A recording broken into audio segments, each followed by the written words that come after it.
konsep yang telah saya buat. Ini terdapat 5 bab. Baik, langsung saja kita ke bab pertama. Di bab pertama ini kita akan menemukan nanti pengertian dari statistika. Nah, di sini akan kita temukan apa itu perbedaan dari pengertian statistik itu sendiri dan apa itu statistika. Kemudian yang kedua dari itu maksudnya ruang lingkup dan pentingnya statistika. Ini akan mencakup statistik deskriptif, kemudian teori keputusan secara statistik, kemudian probabilitas, dan yang selanjutnya itu statistik inferensi. Kemudian selanjutnya di sini ada data.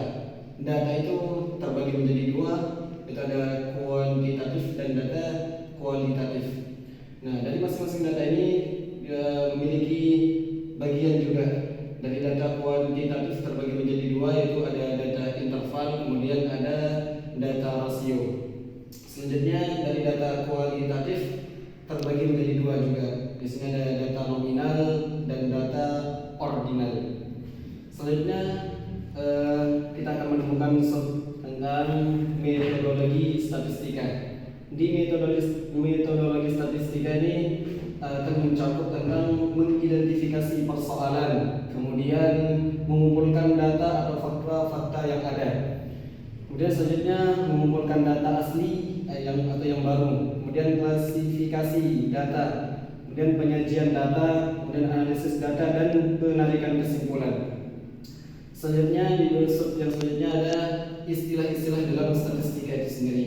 Nah, di dalam istilah-istilah statistika ini akan terbagi di sini ada beberapa. Yaitu yang pertama karakteristik, kemudian yang kedua ada variabel, kemudian ada populasi, selanjutnya ada sampel, sensus, sampling, parameter dan statistik. Yang terakhir dari subbab di bab 1 ini ada hubungan statistika dan penelitian. Selanjutnya kita beralih ke bab 2, yang dimana bab 2 ini kita akan menemukan nanti ketika masuk pelajaran di bab 2, kita akan menemukan tentang populasi dan teknik sampling. Dimana di subbab ini akan kita temukan 3 poin. Di sini ada populasi, kemudian sampel, yang terakhir itu teknik sampling. Kemudian yang selanjutnya di sini di bab 2 ini kita juga akan menemukan akan mempelajari tentang teknik pengumpulan data, yang dimana teknik pengumpulan data itu akan terpaparkan 5 pembelajaran di sini. Yang pertama ada wawancara atau interview, kemudian kuesioner atau angket, kemudian selanjutnya observasi atau pengamatan, yang selanjutnya tes dan skala atau objektif, yang terakhir itu metode proyektif. Selanjutnya di bab 2 kita juga akan mempelajari tentang penyajian data, di mana penyajian data ini akan berpaparkan itu tentang penyajian data dengan tabel, kemudian penyajian data dengan grafik atau diagram. Kita akan beralih ke bab ketiga, yang dimana bab 3 ini kita akan mempelajari apakah kita akan menemukan tentang ukuran statika.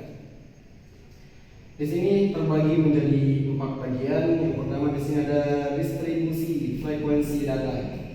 Dari distribusi frekuensi data ini kita akan menemukan atau mempelajari tentang distribusi frekuensi data tunggal, kemudian distribusi frekuensi data kelompok. Selanjutnya ada tabel distribusi frekuensi relatif, kemudian ada tabel distribusi frekuensi kumulatif.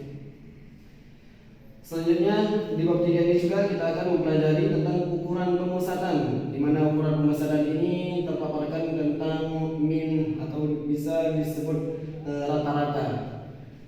Di poin mean ini kita akan mempelajari 3 macam bagian dari pengertian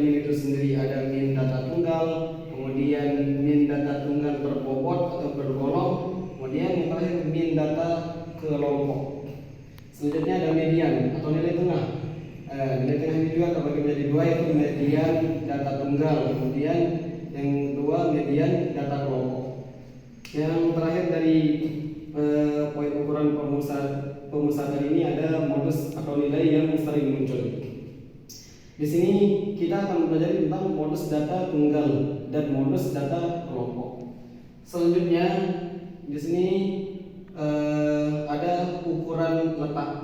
Ukuran letak ini terbagi menjadi 3 bagian. Yang pertama itu ada kuartil. Di dalam kuartil ini juga akan terpaparkan nanti ada kuartil data tunggal dan kemudian ada kuartil data berkelompok. Selanjutnya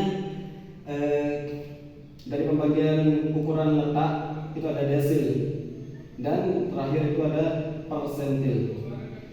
Dari bagian ukuran statika ini juga yang terakhir ada kita akan mempelajari tentang ukuran penyebaran, di mana ukuran penyebaran ini kita akan akan menemukan pembelajaran tentang jangkauan. Selanjutnya simpangan rata-rata atau SR. Di dalam simpangan rata-rata SR ini kita akan mempelajari tentang bagaimana itu data tunggal dan data berkelompok. Selanjutnya ada simpangan baku. Nah, pada simpangan baku ini juga terdapat 2 macam bentuk data. Di sini ada data tunggal dan data berkelompok. Nah, selanjutnya ada nilai standar atau two-score. Yang terakhir dari poin ukuran penyebaran ini ada koefisien variasi atau KI. Baik, selanjutnya kita ulangi ke bab keempat. Nah, di bab keempat ini kita akan menemukan 3 pembelajaran atau poin penting dalam poin penting dalam bab keempat itu sendiri. Yang pertama, bagaimana itu pengenalan fitur Microsoft Excel. Nah, di sini sudah ada sedikit penjabaran tentang Microsoft Excel itu sendiri. Itu merupakan salah satu atribut dari Microsoft Office. Versi pertama Excel dirilis untuk Macintosh pada tahun 1985 dan versi Windows-nya menyusul pada November 1987. Microsoft sebagai salah satu perusahaan pengembang aplikasi perangkat lunak untuk komputer pribadi yang handal. Nah, kemudian di sini kita akan menemukan pembelajaran tentang statistik deskriptif, dan di mana statistik deskriptif ini kita akan mempelajari tentang menentukan statistik deskriptif dan menggambar grafik. Nah, selanjutnya di bagian dari bab keempat ini kita juga akan menemukan atau mempelajari tentang pengantar penyajian hipotesis atau uji korelasi. Baik, selanjutnya di bab terakhir, di bab 5 ini pada bab 5 ini kita akan menemukan atau mempelajari tentang pengenalan TPS. Selanjutnya ada penyajian data.